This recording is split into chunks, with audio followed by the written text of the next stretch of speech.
Hello dear students, you are welcome in today's class. ਅੱਜ ਆਪਾਂ ਕੀ ਕਰ ਰਹੇ ਹਾਂ ਬੇਟਾ? ਅੱਜ ਆਪਾਂ ਲੈਸਨ ਸਪੈਰੋਜ਼ ਕਰਦੇ ਹਾਂ ਜਿਸ ਦੇ ਰਾਈਟਰ ਹੈ ਕੇ ਅਬਾਸ। ਪਹਿਲਾਂ ਇਸ ਦੀ ਇੰਟਰੋ ਬਾਰੇ ਦੱਸਦਾ ਤੁਹਾਨੂੰ ਥੋੜਾ ਜਿਹਾ। ਸਪੈਰੋ ਜਿਹੜੇ ਕਿ ਸ਼ਾਰਟ ਸਟੋਰੀ ਹੈ ਜਿਸ ਨੂੰ ਕਿ ਫਿਲਮ ਮੇਕਰ ਦੇ ਰਾਈਟਰ ਕੇ ਅਬਾਸ ਨੇ ਲਿਖਿਆ, ਭਾਵ ਕਿ ਕੇ ਅਬਾਸ ਰਾਈਟਰ ਵੀ ਨੇ ਤੇ ਫਿਲਮਾਂ ਵੀ ਬਣਾਉਂਦੇ ਰਹੇ ਨੇ। Humanity is main theme of his writings. Humanity ਜਿਹੜੀ ਹੈ ਉਹਨਾਂ ਦੀ ਰਾਈਟਿੰਗ ਦਾ ਮੇਨ ਥੀਮ ਹੁੰਦੀ ਹੈ। ਸਪੈਰੋ ਜਿਹੜੀ ਟੱਚਿੰਗ ਸਟੋਰੀ ਹੈ ਜਿਹਦੇ ਵਿੱਚ ਰਹੀਮ ਖਾਨ ਨਾਮ ਦਾ ਇੱਕ ਵਿਅਕਤੀ ਹੁੰਦਾ ਹੈ ਜਿਸ ਦੀਆਂ ਇੱਛਾਵਾਂ ਪੂਰੀਆਂ ਨਹੀਂ ਕੀਤੀਆਂ ਗਈਆਂ ਤਾਂ ਉਹ ਟਰਨ ਹੋ ਜਾਂਦਾ ਹਾਰਡ ਹਾਰਟਡ ਵੇਸ ਦੇ ਵਿੱਚ, ਜਾਨਵਰ ਜਿਹਾ ਬਣ ਜਾਂਦਾ। But can he be blamed for this? ਕੀ ਉਸਨੂੰ ਬਲੇਮ ਕੀਤਾ ਜਾ ਸਕਦਾ? ਇਹ ਸਾਰੇ ਕੁਐਸਚਨ ਦਾ ਆਨਸਰ ਆਪਾਂ ਨੂੰ ਸਮਰੀ ਚੋਂ ਮਿਲੇਗਾ। This story is based on the theme society itself plays a role in exploiting one's feelings and makes him a criminal. ਕਿ ਸੋਸਾਇਟੀ ਖੁਦ ਅਜਿਹਾ ਰੋਲ ਅਦਾ ਕਰਦੀ ਹੈ ਜਿਹਦੇ ਨਾਲ ਇੱਕ ਵਿਅਕਤੀ ਕ੍ਰਿਮੀਨਲ ਬਣ ਜਾਂਦਾ, ਪਰ ਬਾਅਦ ਚੋਂ ਜੱਜ ਤਾਂ ਉਹਦੇ ਵਿਰੁੱਧ ਹੀ ਫੈਸਲਾ ਦਿੰਦਾ ਨਾ, ਕਿਉਂਕਿ ਉਹਨੂੰ ਤਾਂ ਕ੍ਰਿਮੀਨਲ ਬਾਰੇ ਪਤਾ ਹੁੰਦਾ, ਉਸਦੀ ਬੈਕਗਰਾਊਂਡ ਬਾਰੇ ਤਾਂ ਨਹੀਂ ਕਿ ਕਿਸ ਕਾਰਨ ਉਸਨੇ ਕ੍ਰਾਈਮ ਕੀਤਾ। ਇਸ 'ਤੇ ਆਧਾਰਿਤ ਹੈ ਬੇਟਾ ਇਹ ਸਟੋਰੀ। ਹੁਣ ਆਪਾਂ ਇਸ ਦੀ ਡੀਟੇਲ 'ਚ ਸਮਰੀ ਕਰਦੇ ਹਾਂ। ਡੀਟੇਲ 'ਚ ਸਮਰੀ ਦਾ ਮਤਲਬ ਜੋ ਤੁਹਾਨੂੰ ਸਾਰੇ ਛੋਟੇ ਵੱਡੇ ਆਬਜੈਕਟਿਵ ਟਾਈਪ ਕੁਐਸਚਨਸ ਵੀ ਹੋ ਜਾਣਗੇ ਤੁਹਾਡੇ, ਉਹਦੇ ਵਿੱਚ ਤੁਹਾਨੂੰ ਦਿੱਕਤ ਨਹੀਂ ਆਵੇਗੀ। ਇਸੇ ਲਈ ਮੈਂ ਦੂਸਰੀ ਸ਼ਾਰਟ ਦੇ ਵਿੱਚ ਸਮਰੀ ਨਹੀਂ ਲਈ ਤਾਂ ਇਹ ਡੀਟੇਲ ਦੇ ਵਿੱਚ ਲਈ ਹੈ। The sun was setting when Rahim Khan turn from his fields. Rahim Khan ਸ਼ਾਮ ਨੂੰ ਖੇਤਾਂ 'ਚੋਂ ਵਾਪਸ ਆ ਰਿਹਾ ਸੀ, ਸੂਰਜ ਛਿਪ ਰਿਹਾ ਸੀ, ਉਹਦੇ ਮੋਢਿਆਂ 'ਤੇ ਹਲ ਸੀ ਅਤੇ ਉਹ ਬਲਦਾਂ ਨੂੰ ਡਰਾਈਵ ਕਰਕੇ ਚਲਾ ਕੇ ਲੈ ਕੇ ਆ ਰਿਹਾ ਸੀ। ਆਲਦੋ ਵਿਜ਼ 50, ਭਾਵੇਂ 50 ਸਾਲਾਂ ਦਾ ਹੋ ਗਿਆ ਸੀ, ਬਟ ਸਟਰੋਂਗ ਐਂਡ ਬਰੋਡ, ਪਰ ਇੰਨਾ ਮਜ਼ਬੂਤ ਪਿਆ ਸੀ, ਉਹਦੇ ਮੋਢੇ ਵੀ ਇੰਨੇ ਚੌੜੇ ਸੀ, ਅਰਥਾਤ ਹਾਲੇ ਵੀ ਉਹ ਜਵਾਨ ਪਿਆ ਸੀ। He walk through the streets with unfriendly air. ਉਹ ਗਲੀਆਂ ਵਿੱਚੋਂ ਅਨਫਰੈਂਡਲੀ ਏਅਰ ਨਾਲ ਗੁਜ਼ਰ ਰਿਹਾ। ਇਸ ਦਾ ਮਤਲਬ ਇਹ ਹੈ ਕਿ ਉਸਨੂੰ ਪਿੰਡ ਵਿੱਚ ਕੋਈ ਨਹੀਂ ਪਸੰਦ ਕਰਦਾ ਸੀ। ਦੇਰ ਵਰ ਡਜ਼ਨ ਔਰ ਮੋਰ ਪੀਜ਼ੈਂਟ ਵਰ collected on ਚਪਾਲ for evening smoke. ਦਰਜਨ ਕੋ ਜਾਂ ਇਸ ਤੋਂ ਵੱਧ ਕਿਸਾਨ ਇਕੱਠੇ ਹੋਏ ਸੀ ਚਪਾਲ 'ਤੇ ਸ਼ਾਮ ਦੇ ਹੁੱਕੇ ਲਈ। ਚਪਾਲ ਮਤਲਬ ਸੱਥ, ਜਿੱਥੇ ਇਕੱਠੇ ਹੋ ਕੇ ਬੈਠਦੇ ਨੇ ਪਿੰਡ ਦੇ ਲੋਕ। ਅਮੰਗ ਦੈਮ ਇੱਕ ਕੱਲੂ ਨਾਮ ਦਾ ਵਿਅਕਤੀ ਸੀ। ਉਸਨੇ ਕੀ ਰਿਮਾਰਕ ਕੀਤਾ ਉਹਨੂੰ ਲੰਘਦੇ ਵੇਖ ਕੇ? ਹੌਲੀ ਜਿਹੇ ਘੁਸਰ ਮੁਸਰ ਕਰਦੇ, ਵੈਸੇ ਤਾਂ ਉਹ ਤੋਂ ਡਰਦੇ ਸੀ ਸਿੱਧੇ ਤੌਰ 'ਤੇ। ਹਾਰਡ ਹਾਰਟਡ ਡੈਵਲ, ਕਿ ਹਾਰਡ ਹਾਰਟਰ ਰਾਕਸ਼ਸ ਹੈ। ਇਹਦੇ ਨਾਲ ਹੀ ਨੰਨਾ ਇੱਕ ਸਵੀਟ ਸੈਲਰ ਸੀ ਮੋਟਾ ਜਿਹਾ, ਉਹਨੇ ਕੀ ਕਿਹਾ? He is getting worse every day. ਹਰ ਦਿਨ ਉਹਦਾ ਵਿਵਹਾਰ ਬਦਲ ਰਿਹਾ। Only yesterday he beat poor Ramo child for throwing pebble at his ਔਕਸਨ।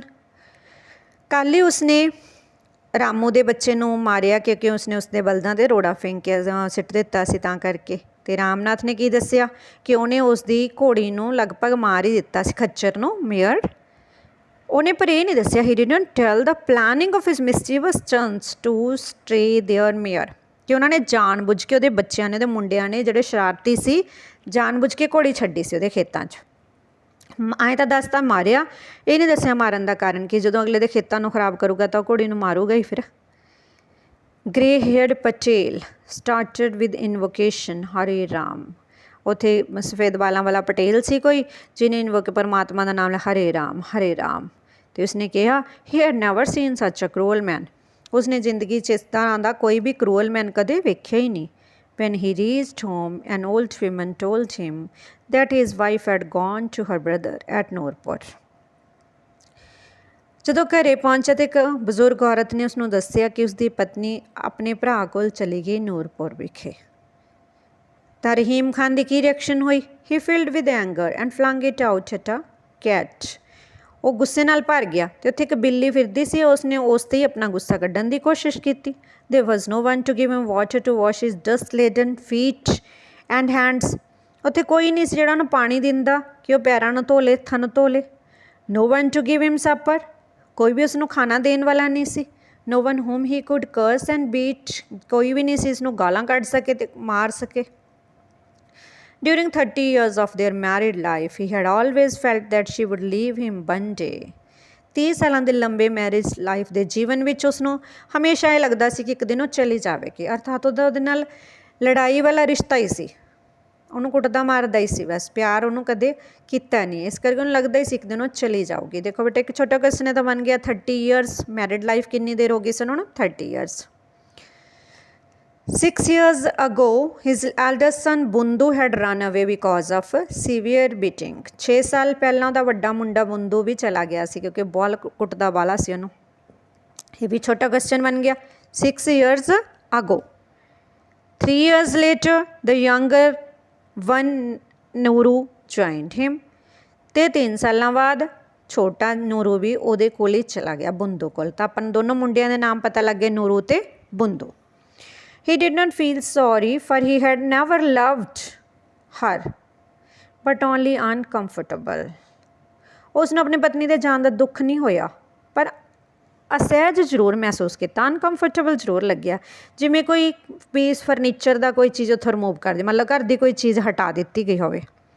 ਲੇਖਕ ਨੇ ਬੜੀ ਸੋਹਣੇ ਉਹਨੂੰ ਕੰਪੇਅਰ ਕੀਤਾ, as a necessary piece of furniture had been removed. For 30 years, she had been symbol and target of all his frustration against family, society and against life. 30 ਸਾਲਾਂ ਤੱਕ ਉਹ ਵਿਚਾਰੀ ਸਿੰਬਲ ਤੇ ਟਾਰਗੇਟ ਬਣਦੀ ਰਹੀ, ਉਸਦੀ ਫਰਸਟ੍ਰੇਸ਼ਨ ਦਾ, ਉਸਦੀ ਨਿਰਾਸ਼ਾ ਦਾ। ਇਹ ਨਿਰਾਸ਼ਾ ਹੈਗੀ ਦੇ ਵਿਰੁੱਧ ਸੀ ਆਪਣੇ ਹੀ ਪਰਿਵਾਰ ਬਾਰੇ, ਮਾਤਾ ਪਿਤਾ ਜਿਨ੍ਹਾਂ ਨੇ ਉਹਦੀ ਇੱਛਾਵਾਂ ਨਹੀਂ ਪੂਰੀਆਂ ਕੀਤੀਆਂ, ਸੁਸਾਇਟੀ ਸਮਾਜ ਜਿਹਦੇ ਕਰਕੇ ਉਸਦੇ ਮਾਤਾ ਪਿਤਾ ਨੇ ਉਹਦੀ ਇੱਛਾ ਨਹੀਂ ਪੂਰੀ ਕੀਤੀ, ਐਂਡ ਅਗੇਂਸਟ ਲਾਈਫ ਤੇ ਜ਼ਿੰਦਗੀ ਜਿਹਨੇ ਉਸਦੀਆਂ ਇੱਛਾਵਾਂ ਪੂਰੀਆਂ ਨਹੀਂ ਹੋਣ ਦਿੱਤੀਆਂ। ਤਾਂ ਉਹਨੂੰ ਆਪਣੀ ਇਹ ਸਾਰਾ ਕੁਝ ਦਾ ਸਿੰਬਲ ਉਹਨੇ ਆਪਣੀ ਪਤਨੀ ਨੂੰ ਮੰਨ ਲਿਆ। Ones he was a famous, ਹੁਣ ਫਲੈਸ਼ਬੈਕ 'ਚ ਜਾਂਦੇ ਹਾਂ ਬੇਟਾ ਆਪਾਂ, ਜਦੋਂ ਛੋਟਾ ਸੀ ਜਾਣੀ ਕਿ ਯੰਗ ਅਵਸਥਾ ਦੇ ਵਿੱਚ ਪ੍ਰਵੇਸ਼ ਹੋਇਆ ਸੀ। But he was a famous athlete in wrestling and in kabaddi, in driving no one could beat him. ਇੰਨਾ ਮਸ਼ਹੂਰ ਐਥਲੀਟ ਸੀ ਕਿ ਰੈਸਲਿੰਗ ਕੁਸ਼ਤੀ ਦੇ ਵਿੱਚ, ਕਬੱਡੀ ਦੇ ਵਿੱਚ, ਡਰਾਈਵਿੰਗ ਦੇ ਵਿੱਚ ਉਸ ਨੂੰ ਕੋਈ ਵੀ ਹਰਾ ਨਹੀਂ ਸਕਦਾ ਸੀ। He had loved a young Hindu girl Radha and wanted to join a circus. ਉਹ ਇੱਕ ਨੌਜਵਾਨ ਕੁੜੀ ਰਾਧਾ ਉਸਨੂੰ ਪਿਆਰ ਕਰਦਾ ਸੀ, ਤੇ ਇੱਕ ਦੂਸਰਾ ਕੀ ਸੀ, ਉਹ ਸਰਕਸ ਨੂੰ ਜੁਆਇਨ ਕਰਨਾ ਚਾਹੁੰਦਾ ਸੀ। ਦੋ ਇੱਛਾਵਾਂ ਇੱਥੇ ਆ ਗਈਆਂ ਉਹਦੀਆਂ। ਨੰਬਰ 1, ਉਹ ਰਾਧਾ ਨਾਮ ਦੀ ਲੜਕੀ ਨੂੰ ਪਿਆਰ ਕਰਦਾ ਸੀ। ਦੂਸਰਾ, ਉਹ ਦੇ ਵਿੱਚ ਸਰਕਸ ਦੇ ਵਿੱਚ ਜਾਣਾ ਚਾਹੁੰਦਾ ਸੀ। ਇੱਥੇ ਬੇਟਾ ਉੱਪਰ ਮੈਂ ones he was a famous athlete, ਇੱਥੇ ਡਰਾਈਵਿੰਗ ਲਿਖਤਾ ਮੈਂ, ਇਹ ਬੇਟਾ ਡਾਈਵਿੰਗ ਹੈ, ਡਾਈਵਿੰਗ, DIVING, ਡਾਈਵਿੰਗ। ਠੀਕ ਹੈ ਬੇਟਾ, ਇਹ ਧਿਆਨ ਰੱਖਣਾ ਤੁਸੀਂ। ਤਾਂ ਰਾਧਾ ਕਦੋਂ ਦੇਖੀ ਉਹਨੇ, ਇੱਕ ਵਾਰੀ ਪਿੰਡ ਦੇ ਵਿੱਚ ਮੈਚ ਚੱਲ ਰਿਹਾ ਸੀ ਕਬੱਡੀ ਦਾ, ਤਾਂ ਰਾਧਾ ਜਿਹੜੀ ਹੈ ਰਾਮ ਚਰਨ ਦੀ, ਪਿੰਡ ਦੇ ਵਿਅਕਤੀ ਰਾਮ ਚਰਨ ਦੀ ਬਣੀਆਂ ਸੀ ਪਿੰਡ ਦਾ, ਉਸ ਦੀ ਲੜਕੀ ਦੀ ਅੱਖਾਂ ਵਿੱਚ ਉਸਨੇ ਆਪਣੇ ਲਈ ਪਿਆਰ ਮਹਿਸੂਸ ਕੀਤਾ ਮੈਚ ਵੇਖਦੇ ਹੋਏ। ਪਰ ਉਸਦੇ ਮਾਤਾ ਪਿਤਾ ਨੇ, ਰਹੀਮ ਖਾਨ ਦੇ ਮਾਤਾ ਪਿਤਾ ਨੇ ਉਸ ਦੀਆਂ ਦੋਨੋਂ ਅੰਬੀਸ਼ਨਸ ਨੂੰ ਮਾਰ ਦਿੱਤਾ। ਕਿਵੇਂ ਮਤਲਬ, ਉਹਨਾਂ ਨੇ ਦੋਨੋਂ ਹੀ ਨਹੀਂ ਪੂਰੀਆਂ ਹੋਣ ਦਿੱਤੀਆਂ। ਕਿਸ ਤਰ੍ਹਾਂ? They thought that circus was low and immoral for a peasant. ਉਹ ਸੋਚਦੇ ਸੀ ਕਿਸਾਨ ਦੇ ਲਈ ਸਰਕਸ ਜਿਹੜਾ ਗਾ ਘਟੀਆ ਕੰਮ ਹੈ, ਇਮੋਰਲ ਹੈ, ਅਨੈਤਿਕ ਹੈ। ਅਤੇ ਰਾਧਾ ਨਾਲ ਮੈਰਿਜ ਕਰਨ ਦੀ ਗੱਲ ਹੈ, ਉਹ ਹਿੰਦੂ ਹੈ, ਕਾਫਿਰ ਹੈ, ਕਾਫਿਰ ਦੀ ਕੁੜੀ ਹੈ, ਹੋ ਹੀ ਨਹੀਂ ਸਕਦਾ, ਗੈਰ ਧਾਰਮਿਕ ਹੈ ਇਹ। ਤਾਂ ਰਹੀਮ ਖਾਨ ਨੇ ਰੈਬਲ ਕਰਨ ਦਾ ਸੋਚਿਆ, but could not defy authority and social traditions. ਉਹਨਾਂ ਟਰਡੀਸ਼ਨਸ ਨਾਲ ਵਿਰੋਧ ਨਹੀਂ ਕਰ ਪਾਇਆ। ਸੋਚਿਆ ਬਹੁਤ ਉਸਨੇ ਵਿਦਰੋਹ ਕਰਨ ਦਾ, ਪਰ ਉਹ ਕਰ ਨਹੀਂ ਪਾਇਆ। ਕੁਝ ਦਿਨਾਂ ਬਾਅਦ ਸਰਕਸ ਪਿੰਡ 'ਚੋਂ ਚਲੀ ਗਈ, ਕੰਮ ਪਹਿਲਾਂ ਖ਼ਤਮ ਹੋ ਗਿਆ। ਅਤੇ ਰਹੀਮ ਖਾਨ ਦੇ ਪਿਤਾ ਨੇ ਕੀ ਕੀਤਾ, ਚੋਰੀ ਚੋਰੀ ਰਾਮ ਚਰਨ ਜਿਹੜੇ ਰਾਧਾ ਦੇ ਪਿਤਾ ਸੀ ਉਹਨੂੰ ਕਹਿਤਾ ਵੀ ਤੇਰੀ ਕੁੜੀ ਹੁਣ ਵਿਆਹੁਣਯੋਗ ਹੋ ਗਈ, ਉਸਦਾ ਵਿਆਹ ਕਰ ਦੇ। ਤਾਂ ਉਸਨੇ ਰਾਧਾ ਦਾ ਵਿਆਹ ਜਲਦੀ ਨਾਲ ਗੁਆਂਢ ਦੇ ਪਿੰਡ ਦੇ ਅਧਖੜ ਉਮਰ ਦੇ ਵਿਅਕਤੀ ਰਾਮ ਲਾਲ ਨਾਲ ਕਰਤਾ, ਮਿਡਲ ਏਜਡ ਬਣਿਆ। ਸ਼ੀ ਹੈਜ਼ ਟੂ ਐਕਸੈਪਟ ਹਰ ਫੇਟ। ਉਸਨੂੰ ਤਾਂ ਆਪਣੀ ਕਿਸਮਤ ਨੂੰ ਮੰਨਣਾ ਹੀ ਪੈਣਾ ਸੀ ਕਿ ਕੁੜੀਆਂ ਕੋਲ ਤਾਂ ਇੰਨੀ ਤਾਕਤ ਹੀ ਨਹੀਂ ਹੁੰਦੀ, ਇੰਨੀ ਉਹ ਹੀ ਨਹੀਂ ਕਿ ਉਹ ਵਿਰੋਧ ਕਰ ਸਕਣ, ਡੇਅਰ ਹੀ ਨਹੀਂ ਕਰਦੀਆਂ ਉਹ। ਤਾਂ ਰਹੀਮ ਖਾਨ ਦਾ ਵੀ ਵਿਆਹ ਤੈਅ ਕਰਤਾ ਉਹਦੀਆਂ ਇੱਛਾਵਾਂ ਦੇ ਵਿਰੁੱਧ। ਰਹੀਮ ਖਾਨ ਦਾ ਪਿਤਾ ਆਪ ਖੁਸ਼ ਸੀ ਕਿਉਂਕਿ ਉਹ ਆਪਣੀ ਇੱਛਾ ਪੂਰੀ ਕਰਨ 'ਚ ਖੁਸ਼ ਹੋ ਗਿਆ ਸੀ, ਨਾ ਕਿ ਰਹੀਮ ਖਾਨ ਦੀ। ਅਤੇ ਰਹੀਮ ਖਾਨ ਵਿਚਾਰਾ ਕੋਈ ਅਪੋਜ਼ ਨਹੀਂ ਕਰ ਪਾਇਆ, ਉਹਨੂੰ ਐਂ ਸੀ ਵਿਆਹ ਕਰਨ ਤੋਂ ਬਾਅਦ ਸਭ ਕੁਝ ਠੀਕ ਠਾਕ ਹੋ ਜਾਵੇਗਾ। रहीम खान ने अंदर ही अंदर एक फैसला कर लिया अवेंज करन दा, फैसला लैन दा। किस तो? हिज पेरेंट्स तो, फैमिली तो, सोसाइटी तो, because they are all responsible for his frustration. सारे दे सारे जिम्मेवार से उसनों तंग करन लई, उसकी निराशा लई, उसदी इच्छावां नूं मारन लई। So he regarded his wife symbol of all his frustration. उन्हें अपनी पत्नी नूं इसदा सारिਆਂ ਦਾ सिंबल मान लिया। And iron entered his kindly soul. उसदे दयालु मन दे विच लोहा एंटर कर गया, अर्थात कि उसकी पवित्र ते नरम आत्मा सख्त हो गई। For 30 years he had ill treated his wife, his children, his bullocks and quarreled with everyone in the village. फिर वापस उत्थे गल आ गई। 30 सालों तो अपनी पत्नी नाल बुरा व्यवहार करता आ रहा सी, ते फिर अपने बच्चों नाल, फिर अपने बलदा नाल भी इवन, ते पिंड दे विच भी हर एक नाल लड़न लग गया क्योंकि क्वरलसम नेचर हो गई। Became the most hated person in the village. और पिंड का सब तो नफरतजोग पात्र बन गया। But no one try to understand the reasons of this transformation of cheerful and kind young man changed into beast. किसी ने भी ये देखने की कोशिश नहीं की कि इन्ना वधिया व्यक्ति किस तरह इस तरह जानवरों की तरह व्यवहार करन लग गया, हार्ड क्यों हो गया। किसी ने जानने की कोशिश नहीं की। They all became indifferent to him. सारे ही वो तो अनजान जे ही हो गए, इनडिफरेंट, उदासीन हो गए, वल ध्यान देनों ही हट गए बस। So he consoled himself by exercising authority over his wife. तो उसने की किया, अपनी पत्नी के उत्ते अथॉरिटी मन के, उहदे उत्ते अपना अधिकार मन के बस अपने आप नूं समेट लिया। किसी नाल भी फालतू गलबात करनी बंद कर दी। To him beating his wife had become a part of everyday existence. अपनी पत्नी नूं मारना कुटना उहदा रोज़ का रूटीन बन गया। उन्होंने लगता सी कि उसकी जिंदगी का एक हिस्सा जिहा बन गया। Rahim Khan had no feeling of affection for his wife but felt lonely without her. उन्होंने प्यार तो कोई है ही नहीं सी, अफेक्शन मतलब प्यार अपनी पत्नी नाल, पर अज वो बड़ा कल्ला जिहा महसूस जरूर कर रहा सी। क्यों? क्योंकि she had become part of his life. उसकी जिंदगी का पार्ट बन गई सी। ਉਹਦੀ सेवा करती, उन्होंने खाना देंदी, हथ मूँह धवाउंदी ते ਉਹਦੀ कुट खांदी, गालां सहंदी। नैक्सट डे ही वोक अप लेट फोरनून। सवेरे लेट उठिया हो, फोरनून मतलब दोपहर के समय वांगू ही उठिया। After his breakfast of steel chapatis with milk. उन्हें अपना नाश्ता किया बासी रोटियां ते फ्रैश मिल्क दे नाल। He sat down for a smoke. फिर वह स्मोकिंग लिए बैठ गया।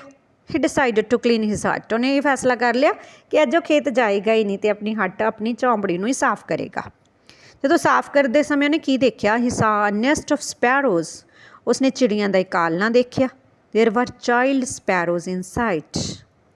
अंदर जो देखा तो छोटे छोटे बच्चे सी, दो हले छोटे सी बहुत। And their parents try to rescue them. उन्हें माता पिता ने उन्हें बचाने की कोशिश की क्योंकि रहीम खान वो आलना पट के सुटना चाहता सी। ईवन मदर स्पैरो अटैक्ड रहीम खान। इतों तक कि मदर स्पैरो ने अटैक करता रहीम खान पर। एक बार तो उन्होंने गुस्सा जा भी आया। फिर he was amused by the little birds heroic efforts to save her home and children.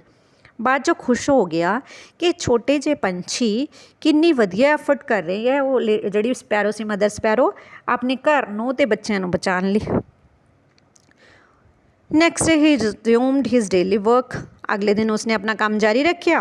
Toil in the field, खेतों हल बाना, ploughing the furrow and watering the crops, पानी देना। But he turn home before sunset. पर सूरज छिपन तो पहला घर आ गया। ही enjoyed sparrows amusing behaviour while smoking his हुक्का। आके हुक्के ते बैठ गया तो नाल स्पैरोज नूं वेखदा रहा, उन्हां दी चिप चिप करना, आवाज़ां करना, एक दूजे नाल प्यार करना। इतों तक कि he name little words Nuru and Bandu. उसने दोनों छोटे छोटे वर्ड्स का नाम ही नूरू ते बंदू रखता। तुहानूं पता है ना नूरू ते बंदू किहदा नाम सी? ਉਹਦੇ दोनों बेटियां दे। तो ये ऑब्जेक्टिव टाइप क्वेश्चन बनते हैं बेटा सारे ही। The 4 sparrows became his friends. ये चारों स्पैरोज उसके मित्र बन गए सी। कौन बन गए उसका मित्र? चारों स्पैरो। चारों कौन? एक माता पिता स्पैरोज दे, एक 2 वर्ड स्पैरो, छोटे little sparrow. Their love changed him. उन्होंने प्यार ने तो बदल के ही रख दिता। He had not beaten his bullocks Natthu and Chhiddo. हुण उन्हें अपने बलदा भी नहीं मारिया। नत्थू तो छिद्दू उन्होंने नाम है। देखो ये ऑब्जेक्टिव टाइप क्वेश्चन बन सकता है। प्यार करन लग गया सारिਆਂ ਨੂੰ। वन मॉनसून ईवनिंग रहीम खान रिटर्नड अर्लीयर। एक दिन मीह वाला दिन जो लग रहा सी, रहीम खान जल्दी नाल खेतों चों वापस आन लग गया। ਅ ਗਰੁੱਪ ਆਫ ਚਿਲਡਰਨ ਰੈਨ ਅਵੇ ਐਜ਼ ਦੇ ਸੌ ਹਿਮ। ਸੜਕ 'ਤੇ ਬੱਚੇ ਖੇਲ ਰਹੇ ਸੀ, ਉਹਨੂੰ ਲੱਗਦਾ ਸੀ ਕਿ ਮੈਂ ਇਹਨਾਂ ਨੂੰ ਦੇਖਾਂ, ਗੱਲਾਂ ਕਰਾਂ, ਪਰ ਉਹਨੂੰ ਦੇਖਦੇ ਸਾਰ ਭੱਜ ਕੇ। ਉਹ ਰੌਲਾ ਵੀ ਪਾਇਆ, ਉਹਨੇ ਸ਼ਾਊਟ ਕੀਤਾ that he was not going to beat them. ਉਸਨੇ ਕਿਹਾ ਕਿ ਉਹਨਾਂ ਨੂੰ ਮਾਰਨ ਨਹੀਂ ਜਾ ਰਿਹਾ, ਉਹ ਮਾਰੇਗਾ ਨਹੀਂ, ਬਟ ਇਨ ਵੇਨ, ਕੋਈ ਫਾਇਦਾ ਨਹੀਂ ਹੋਇਆ ਕਿਉਂਕਿ ਸਾਰੇ ਡਰਦੇ ਸੀ ਉਹ ਤੋਂ ਕਿ ਮਾਰੇਗਾ। ਐਂਟਰਿੰਗ ਹਿਜ਼ ਹਟ ਹੀ ਕਾਲਡ ਸਪੈਰੋਜ਼। ਘਰੇ ਆ ਕੇ ਉਹਨੇ ਚਿੜੀਆਂ ਨੂੰ ਆਵਾਜ਼ ਲਗਾਈ, ਬਟ ਦੇ ਡਿਡਨਟ ਕਮ ਆਊਟ, ਪਰ ਉਹ ਬਾਹਰ ਹੀ ਨਹੀਂ ਆਈਆਂ। At the very spot where the nest lay the roof was leaking. ਜਦੋਂ ਉਹਨੇ ਉੱਪਰ ਚੜ੍ਹ ਕੇ ਵੇਖਿਆ, ਆਲਣੇ ਵੱਲ ਦੇਖਿਆ ਕਿ ਜਿੱਥੇ ਉਹ ਆਲਣਾ ਸੀ ਉੱਥੇ ਰੂਫ ਜਿਹੜੀ ਹੈ ਲੀਕ ਹੋ ਰਹੀ ਸੀ, ਪਾਣੀ ਆ ਰਿਹਾ ਸੀ, ਤਾਂ ਬਰਡਸ ਡਰ ਗਏ ਸੀ, ਤਾਂ ਉਹ ਉਹਦੀ ਰਿਪੇਅਰ ਕਰਨ ਚਲਾ ਗਿਆ ਰੂਫ ਦੀ। ਹੀ ਗॉट ਡਰੈਂਸਡ ਮਤਲਬ ਭਿੱਜ ਗਿਆ ਬੁਰੀ ਤਰ੍ਹਾਂ। ਵਾਈਲ ਰਿਪੇਅਰਿੰਗ ਦਾ ਰੂਫ, ਵਰਦੇ ਮੀਂਹ ਦੇ ਵਿੱਚ ਉਹ ਛੱਤ ਨੂੰ ਠੀਕ ਕਰਨ ਚਲਾ ਗਿਆ ਅਤੇ ਉਹ ਪੂਰੀ ਤਰ੍ਹਾਂ ਭਿੱਜ ਗਿਆ। ਇਹਦਾ ਨਤੀਜਾ ਕੀ ਹੋਇਆ? Next morning he had a high fever. ਅਗਲੀ ਸਵੇਰ ਉਸਨੂੰ ਤੇਜ਼ ਬੁਖਾਰ ਹੋ ਗਿਆ ਕਿ ਰਾਤ ਨੂੰ ਉਹਨੂੰ ਛਿੱਕਾਂ ਵਗੈਰਾ ਆਈਆਂ, ਪਰ ਉਹਨੇ ਪਰਵਾਹ ਨਹੀਂ ਕੀਤੀ ਅਤੇ ਕੋਈ ਉਹਦੀ ਪਰਵਾਹ ਕਰਨ ਵਾਲਾ ਹੈ ਵੀ ਨਹੀਂ ਸੀ। ਤਾਂ ਅਗਲੇ ਸਵੇਰ ਉਸਨੂੰ ਬਹੁਤ ਤੇਜ਼ ਬੁਖਾਰ ਹੋ ਗਿਆ। ਹੁਣ ਵੀ ਉਹਦੀ ਕੋਈ ਕੇਅਰ ਕਰਨ ਵਾਲਾ ਨਹੀਂ ਸੀ। When villagers did not see him going to the fields for several days. ਜਦੋਂ ਪਿੰਡ ਦੇ ਲੋਕਾਂ ਨੇ ਦੇਖਿਆ ਕਿ ਕਈ ਦਿਨਾਂ ਤੋਂ ਉਹ ਖੇਤਾਂ 'ਚ ਨਹੀਂ ਗਿਆ, ਦੇਖੀਏ ਤਾਂ ਸਹੀ ਕੀ ਕਾਰਨ ਹੈ। ਦੇ ਸਾ ਥਰੂ ਕਰੈਕ ਇਨ ਦਾ ਡੋਰ। ਉਹਨਾਂ ਨੇ ਡੋਰ ਦੇ ਵਿੱਚ, ਦਰਵਾਜ਼ੇ, ਜਿਵੇਂ ਲੱਕੜ ਦੇ ਦਰਵਾਜ਼ੇ ਦੇ ਵਿੱਚ ਲਾਈਨਾਂ ਜਿਹੀਆਂ ਹੁੰਦੀਆਂ ਨੇ, ਮੋਰੀਆਂ ਕਹਿ ਲਓ, ਉਹਦੇ ਵਿੱਚ ਦੇ ਦੇਖਿਆ। ਦੇ ਸੌ ਹਿਮ ਲਾਇੰਗ ਔਨ ਦਾ ਕਾਟ ਟਾਕਿੰਗ ਟੂ ਹਿਮਸੈਲਫ। ਉਹ ਮੰਜੇ 'ਤੇ ਆਪਣੇ ਆਪ ਨਾਲ ਪਿਆ ਗੱਲਾਂ ਕਰ ਰਿਹਾ ਸੀ। ਗੱਲਾਂ ਕੀ ਕਰ ਰਿਹਾ ਸੀ? ਵਿਜ਼ ਵਰਿੰਗ ਅਬਾਊਟ ਸਪੈਰੋਜ਼। ਉਹ ਤਾਂ ਸਪੈਰੋਜ਼ ਬਾਰੇ ਚਿੰਤਾ ਕਰ, ਕਹਿ ਰਿਹਾ ਸੀ ਕਿ ਨੂਰੂ ਬੁੰਦੂ ਤੁਹਾਡੀ ਕੌਣ ਕੇਅਰ ਕਰੂਗਾ, ਤੁਹਾਨੂੰ ਰੋਟੀ ਕੌਣ ਦੇਗਾ ਮੇਰੇ ਮਰਨ ਤੋਂ ਬਾਅਦ। ਤਾਂ ਵਿਲੇਜਰਸ ਨੇ ਸੋਚਿਆ ਕਿ ਉਹ ਮੈਡ ਹੋ ਗਿਆ, ਪਾਗਲ ਹੋ ਗਿਆ, ਜਿਹੜਾ ਆਪਦੇ ਆਪ ਨਾਲ ਹੀ ਬੋਲੀ ਜਾਂਦਾ। ਉਹਨਾਂ ਨੂੰ ਤਾਂ ਚਿੜੀਆਂ ਵਾਲੀ ਘਟਨਾ ਦਾ ਪਤਾ ਹੀ ਨਹੀਂ ਸੀ ਨਾ। ਤੇ villagers sent for his wife to look after him. ਪਿੰਡ ਦੇ ਲੋਕਾਂ ਨੇ ਉਸ ਦੀ ਪਤਨੀ ਨੂੰ ਸੁਨੇਹਾ ਲਗਾਤਾ ਤਾਂ ਕਿ ਆ ਕੇ ਦੇਖਭਾਲ ਕਰ ਸਕੇ ਕਿ ਉਹ ਬਿਮਾਰ ਹੈ। Next morning his wife came with her sons. ਅਗਲੀ ਸਵੇਰ ਉਹਦੀ ਪਤਨੀ ਆਪਦੇ ਮੁੰਡਿਆਂ ਨਾਲ ਆ ਗਈ ਘਰ। The door was locked from the inside. ਦਰਵਾਜ਼ਾ ਅੰਦਰ ਤੋਂ ਬੰਦ ਸੀ। When no one opened it. ਉਹਨਾਂ ਨੇ ਜ਼ੋਰ ਨਾਲ ਦਰਵਾਜ਼ਾ ਖੜਕਾਇਆ ਪਰ ਕਿਸੇ ਨੇ ਖੋਲ੍ਹਿਆ ਹੀ ਨਹੀਂ। ਦੇ ਬ੍ਰੋਕ ਦਾ ਡੋਰ। ਉਹਨਾਂ ਨੇ ਦਰਵਾਜ਼ਾ ਤੋੜਤਾ। ਐਂਡ ਸੌ ਰਹੀਮ ਖਾਨਸ ਡੈਡ ਬੋਡੀ। ਜਦੋਂ ਅੰਦਰ ਗਏ ਤਾਂ ਦੇਖਿਆ ਰਹੀਮ ਖਾਨ ਆਪਣੀ ਕੋਟ 'ਤੇ, ਆਪਣੇ ਮੰਜੇ 'ਤੇ ਮਰਿਆ ਪਿਆ ਸੀ। And 4 ਸਪਰੋਜ਼ ਫਲਟਿੰਗ there. ਅਤੇ 4 ਚਿੜੀਆਂ ਉਹਦੀ ਨਿਖਰਾਨੀ ਕਰ ਰਹੀਆਂ ਸੀ, ਉੱਥੇ ਫਲਟਰ ਕਰ ਰਹੀਆਂ ਸੀ ਆਸ-ਪਾਸ। Thus he gave his life for his friends. ਇਸ ਤਰ੍ਹਾਂ ਉਹਨੇ ਆਪਣੀ ਜ਼ਿੰਦਗੀ ਆਪਣੇ ਦੋਸਤਾਂ ਲਈ ਕੁਰਬਾਨ ਕਰ ਦਿੱਤੀ। ਮਤਲਬ ਇੰਨਾ ਪਿਆਰ ਕਰਨ ਲੱਗ ਗਿਆ ਸੀ ਉਸ ਸਪੈਰੋਜ਼ ਨੂੰ ਕਿ ਉਹਨਾਂ ਦੀ ਖਾਤਰ ਮੀਂਹ 'ਚ ਭਿੱਜ ਕੇ ਉਸਨੂੰ ਬੁਖਾਰ ਹੋ ਗਿਆ ਅਤੇ ਉਹ ਮਰ ਗਿਆ। ਪਰ ਉਹਨੂੰ ਆਪਣੇ ਅੰਤ ਵਾਲੇ ਸਮੇਂ 'ਚ ਵੀ ਉਹਨੂੰ ਸਿਰਫ ਚਿੰਤਾ ਸੀ ਆਪਣੀਆਂ ਸਪੈਰੋਜ਼ ਦੀ। ਤਾਂ ਦੇਖੋ, ਛੋਟੇ ਜਿਹੇ ਪੰਛੀ ਜਦੋਂ ਉਸਦੇ ਮਨ ਨੂੰ ਬਦਲ ਸਕਦੇ ਨੇ ਤਾਂ ਇਸ ਤੋਂ ਹੀ ਪਤਾ ਲੱਗਦਾ ਕਿ ਕਿੰਨਾ ਕਾਇੰਡ ਸੀ, ਉਹ ਕਿੰਨਾ ਚੇਅਰਫੁਲ ਵਿਅਕਤੀ ਸੀ। ਪਰੰਤੂ ਹਾਲਾਤਾਂ ਨੇ ਅਤੇ ਪਿਆਰ ਨਾ ਮਿਲਣ ਕਰਕੇ, ਇੱਛਾਵਾਂ ਪੂਰੀਆਂ ਨਾ ਹੋਣ ਕਰਕੇ ਉਹਦਾ ਦਮ ਘੁੱਟਣ ਲੱਗ ਗਿਆ ਅਤੇ ਉਹ ਆਪਣੀ ਜ਼ਿੰਦਗੀ ਨੂੰ ਖਰਾਬ ਕਰ ਬੈਠਿਆ, ਜਾਂ ਕਹਿ ਲਓ ਹਾਰਡ ਹਾਰਟਡ ਬੀਸਟ ਬਣ ਗਿਆ। ਤਾਂ ਮੇਰੇ ਖਿਆਲ ਤੁਹਾਨੂੰ ਸਾਰੇ ਵੱਡੇ ਛੋਟੇ ਪ੍ਰਸ਼ਨਾਂ ਦਾ ਪਤਾ ਲੱਗ ਗਿਆ ਹੋਊਗਾ। ਦੇਖੋ, ਰਹੀਮ ਖਾਨ ਕੀ ਸੀ? ਪੀਜ਼ੈਂਟ ਸੀ, ਕਿਸਾਨ ਸੀ। ਉਹਦੇ ਪਿਤਾ ਵੀ ਪੀਜ਼ੈਂਟ ਸੀ। ਕੁਛ ਨਾਮ ਮੈਂ ਤੁਹਾਨੂੰ ਵਿੱਚ ਦੱਸੇ ਨੇ ਵੀ, ਕਾਲੂ ਬੋਲਿਆ, ਨੰਨਾ ਬੋਲਿਆ ਰਾ। ਅਤੇ ਰਾਧਾ ਦੇ ਪਿਤਾ ਦਾ ਨਾਮ ਰਾਮਚਰਨ, ਰਾਧਾ ਦੇ ਹਸਬੈਂਡ ਦਾ ਨਾਮ ਰਾਮ ਲਾਲ, ਰਹੀਮ ਦੇ ਬੱਚਿਆਂ ਦਾ ਨਾਮ ਨੂਰੂ ਅਤੇ ਬੰਦੂ, ਅਤੇ ਉਹਨਾਂ ਦੇ ਨਾਮ, ਬਲਦਾਂ ਦੇ ਨਾਮ। ਇਸ ਤਰ੍ਹਾਂ ਸਾਰੇ ਨਾਮ ਇਹਦੇ ਵਿੱਚ ਆ ਗਏ। ਮੈਰਿਡ ਲਾਈਫ ਨੂੰ ਕਿੰਨਾ ਟਾਈਮ ਹੋਇਆ? 30 ਸਾਲ। ਇਸ ਤਰ੍ਹਾਂ ਦੀਆਂ ਸਾਰੀਆਂ ਚੀਜ਼ਾਂ ਤੁਹਾਨੂੰ ਪਤਾ ਲੱਗ ਜਾਣਗੀਆਂ ਆਬਜੈਕਟਿਵ ਟਾਈਪ, ਜਿਹੜੀਆਂ ਕਿ ਤੁਹਾਡੇ ਪੈਸ ਦੇ ਪੇਪਰ 'ਚ ਕੋਈ ਵੀ ਪ੍ਰਸ਼ਨ ਪੁੱਛਿਆ ਜਾ ਸਕਦਾ। ਤਾਂ ਇਸ ਸਮਰੀ ਨੂੰ ਧਿਆਨ ਨਾਲ ਸੁਣੋ, ਦੇਖੋ, ਯਾਦ ਕਰੋ। ਠੀਕ ਹੈ ਬੇਟਾ, ਥੈਂਕ ਯੂ।